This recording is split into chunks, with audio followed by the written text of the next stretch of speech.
الحمدللہ رب العالمین والصلاة والسلام علی رسول الکریم اما بعد فاعوذ باللہ من الشیطان الرجیم بسم اللہ الرحمن الرحیم۔ الحمدللہ ہمارا درس فقہ جاری ہے، اس میں آج بہت ہی اہم مسئلہ گلا میرا خراب ہے، اس کو میں انشاءاللہ عرض کرتا ہوں۔ جیسے آج بدھ ہے، کل جمعرات، پھر جمعہ، اور یہ ماہ رمضان کا آخری جمعہ ہے جسے جمعۃ الوداع بھی کہتے ہیں۔ جمعۃ الوداع، الوداع جمعہ یہ بھی کہا جاتا ہے۔ اس میں لوگوں کے اندر ایک چیز مشہور ہے، جیسے کہ اب میسیج میں چلے گا، فیس بک پہ چلے گا، واٹس ایپ پہ لوگ میسیج کریں گے، موبائل پہ میسیج کریں گے، اور ایک دوسرے کو عورتیں بتائیں گی کہ رمضان المبارک کے آخری جمعے میں بعض لوگ باجماعت قضائے عمری پڑھتے ہیں اور یہ سمجھتے ہیں کہ عمر بھر کی قضائیں اسی ایک نماز سے ہو جائیں گی۔ یہ محض باطل ہے، شریعت پر افتراء ہے۔ شریعت میں ایسی کوئی روایت نہیں ملتی، اگر کوئی روایت ایسی بیان بھی کرتا ہے تو وہ من گھڑت ہے، اور اس طرح کی شریعت میں احادیث میں کوئی روایت نہیں کہ ایک نماز ادا کریں تو ہزاروں قضا ہو جائیں، جتنی نہیں پڑھی ساری قضا ہو جائیں۔ یہ بالکل محض باطل ہے، اس طرح کا شریعت میں کوئی کنسپٹ نہیں ہے۔ یاد رکھیے گا، جس طرح کا کوئی میسیج آئے تو آگے بھی نہیں پھیلانا، اسے آگے بھی نہ پھیلائیے گا۔ اسے پھیلانے میں کیا ہوگا کہ آپ بھی گناہ گار ہیں، آپ کی وجہ سے بھی لوگ اب جنہوں نے قضا کرنی تھی وہ بھی نہیں کریں گے۔ وہ یہ سمجھیں گے بھائی میری تو قضا ہو چکی ہیں، ساری قضائیں جو ہیں ایک ہی نماز میں ہو چکی ہیں، جمعۃ الوداع میں نے نفل پڑھ لیے ہیں، میں نے ایسا کر لیا ہے، ساری نمازیں میری ادا ہو چکی ہیں۔ تو یہ درست نہیں ہے، جتنے پھیلائیں گے وہ بھی گناہ گار ہوں گے، اس طرح کرنا جائز نہیں ہے۔ اور ایک اور بات عرض کرتا چلوں اسی کے حوالے سے، بعض لوگ ایسے آج طاق رات ہے، رمضان کی کیفیت یہ ہوتی ہے کہ نفل فرض کے برابر اور ایک فرض 70 گنا ہوتا ہے، یہ حدیث مبارکہ میں۔ اب طاق رات میں لوگ شب بیداری کرتے ہیں، اس میں بھی اپنی نمازوں کا حساب ایسے لگا رہے ہوتے ہیں، ایک کتنے کے برابر ہے 70، 2 رکعتیں پڑھیں گے تو حساب لگا لے کتنی بن گئی ہیں، 4 پڑھیں گے کتنی بن گئی ہے۔ اس حساب سے وہ حساب لگا رہے ہوتے ہیں کہ آج 4 رات جاگ لیتے ہیں، ایک ہی رات میں ساری زندگی کی قضائیں پوری کر لیتے ہیں۔ بات اور ذرا سمارٹ ہوتے ہیں، بہت تیز تراز ہوتے ہیں، وہ عمرہ کرنے جاتے ہیں، حج کرنے جاتے ہیں، اب وہ وہاں پر مسجد نبوی شریف میں ایک نماز 50 لاکھ کے برابر ہے، بالکل حق ہے، حدیث مبارکہ میں ہے۔ اور اسی طرح مسجد حرام میں ایک نماز جو ہے 1 لاکھ کے برابر ہے، ایک نیکی لاکھ کے برابر ہے، ایک نماز بھی لاکھ کے برابر ہوئی۔ تو اب وہ وہاں پر وقت نکالتے ہیں اور قضا پڑھنا شروع کر دیتے ہیں۔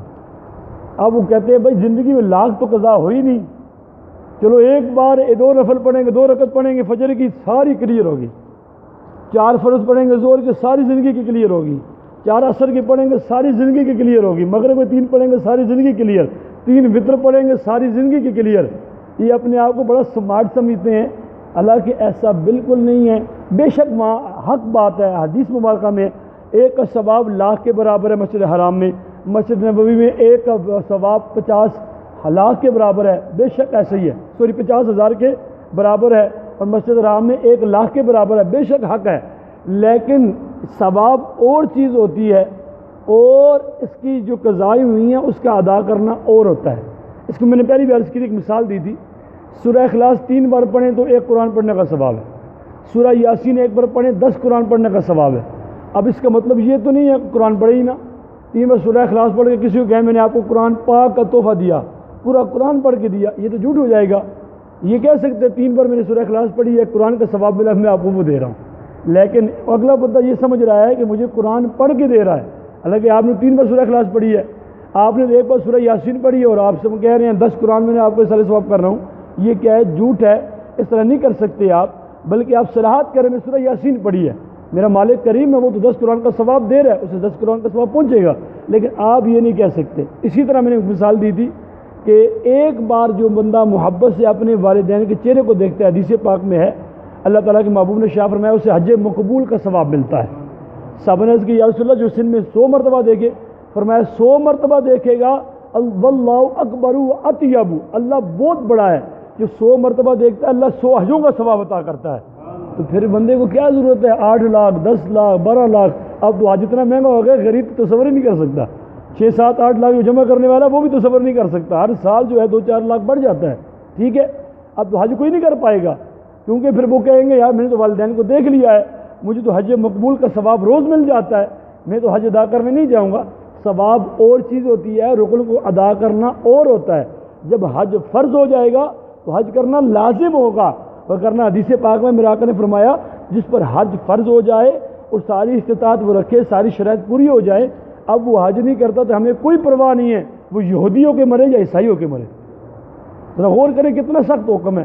اس لیے یہ بات آپ نے گھر میں بھی بتانی ہے, اپنے دوست احباب کو بھی بتانی ہے. کوئی میسج آپ کا پاس ایسا آئے تو اس کو نفی کرنی ہے, بھائی ایسی کوئی روایت نہیں ہے, اگر کوئی روایت ہے تو من غلط ہے, حضور سے منسوب نہیں ہے. یہ حدیث پاک یاد رکھیے گا, حدیث پاک میں من کاذب علیہ متعمدا فلیتبوأ مقعدہ من النار. حضور نے ارشاد فرمایا یہ ہے حدیث متواتر ہے. حدیث متواتر جو ہے اس کا درجہ قرآن کی آیت کی طرح ہوتا ہے. فرمایا جس نے میری طرف جھوٹ منسوب کیا وہ اپنا ٹھکانہ جہنم بنا لے. اب منسوب کس کی طرف کر رہے ہیں؟ حضور نے فرمایا جمعۃ الوداع میں یہ اس طرح نماز پڑھیں گے ساری نمازیں قضا ہو جائیں گی, تو یہ حضور کی طرف جھوٹ منسوب کر رہے ہیں, حرام کا مرتکب بھی ہو رہے ہیں. جب تک یہ پوسٹ چلتی رہے گی تو پھر آپ کا نامہ اعمال میں گناہ چلتا رہے گا کہ آپ نے جھوٹی بات آ کے بیان کی ہے. اللہ کی بارگاہ میں دعا ہے اللہ تعالیٰ ہم سب کو شریعت کے مطابق زندگیاں گزارنے کی توفیق عطا فرمائے. انشاءاللہ کل باقاعدہ پورا طریقہ قضاء عمری کا کیا ہوتا ہے, قضاء کیسے کریں گے, اگلے کل جمعرات کے درس میں انشاءاللہ اس کو میں عرض کروں گا, تاکہ ہم اپنی قضاء شروع کر دیں. زندگی کے پل کا بھروسہ نہیں, بیٹھے ہیں اٹھ سکتے نہیں سکتے, مغرب ملے گی نہیں ملے گی, افطاری کا وقت ملے گا نہیں ملے گا, لیکن اللہ کی رحمت سے یہ امید ہے ہم قضاء کرنے لگ جائیں, قضاء کرتے رہیں, لاکھوں کی تعداد میں کیوں نہ ہو, لیکن سینکڑوں میں قضاء نہیں کر پائے, لیکن ہم روزانہ قضاء کرتے ہیں, بلا ناغہ کرتے ہیں. اسی حالت میں موت آ جائے اللہ کی رحمت سے امید ہے بخشش ہو جائے گی. حالت کوشش میں لگ گئے ہیں, ہم نے کرنا شروع کر دیا ہے. اس پر میں ایک صرف روایت کوٹ کرتا ہوں. حدیث پاک میں ایک شخص تھا, اس نے 99 قتل کیے. ایک عابد کے پاس چلا گیا. عابد جو ہوتا ہے وہ عالم نہیں تھا, عبادت گزار تھا. اور میں نے 99 قتل کیے ہیں, بخشش کی راہ ہے میرے پاس. کہا ایک قتل کرو بخشا نہیں جائے گا, بندہ تو 99 قتل کیتے نے. بخشا تو ویسے نہیں جاؤں گا, اس کو بھی قتل کر دیا, 100 پورے کر دیے اس نے. لیکن دل میں تڑپ تھی اللہ معاف فرما دے, اللہ بخش دے. کسی عالم کے پاس چلا گیا. اس عالم نے کہا جاؤ فلاں جگہ پر اللہ کے نیک بندے عبادت میں مشغول ہیں, ان کے ساتھ عبادت میں مشغول ہو جاؤ, وہ تمہارے لیے دعا کریں گے, اللہ تمہاری بخش فرما دے گا. وہ راستے سے نکلا, راستے میں چلتے چلتے اس کی روح پرواز کر گئی, انتقال کر گیا. اب جنت, یہ حدیث مبارکہ حضور نے بیان فرمایا, کوئی حکایت نہیں ہے. جنت کے فرشتے بھی آگے, جہنم کے فرشتے بھی آگے. جنت والے کہتے ہیں جنت میں لے کے جائیں گے, جہنم والے کہتے ہیں نہیں ابھی توبہ کی نہیں تھی اسے ہم جہنم میں لے کے جائیں گے, 100 قتل کیے ہوئے. جنت والے کہتے ہیں توبہ کے ارادے سے نکلا تھا, توبہ کے ارادے سے نکلا تھا, کی نہیں ہے لیکن ارادہ تھا, نیت تھی. اب آپس میں نزاع کی کیفیت ہوئی. اللہ کی بارگاہ میں یہ معاملہ لے کے جایا گیا. اللہ تبارک و تعالیٰ نے ارشاد فرمایا جس طرف سے چل کے آیا تھا گناہ گاروں کی بستی سے, اس جگہ کو ماپو کتنی بنتی ہے, اور جہاں نیک لوگوں کے پاس جا رہا تھا اس کو ماپو کتنی بنتی ہے. اگر یہ نیک لوگوں کے قریب ہے تو اسے جنت میں لے جاؤ, اور گناہ گاروں کے قریب ہے تو جہنم میں لے جاؤ. اب جب ماپا گیا اللہ تعالیٰ نے ساتھ ہی حکم دے دیا, جہاں سے چل کے آیا تھا گناہ گاروں کی بستی پر, فرمایا زمین کے ٹکڑے کو فرمایا پھیل جا, وہ پھیل گئی. جہاں وہ چل کے جا رہا تھا نیکوں کے پاس, اسے حکم دیا سکڑ جا, وہ سکڑ گئی. جب ماپا گیا تو ایک بالشت جو ہے وہ بندہ جس نے 100 قتل کیے تھے نیک لوگوں کے قریب تھا.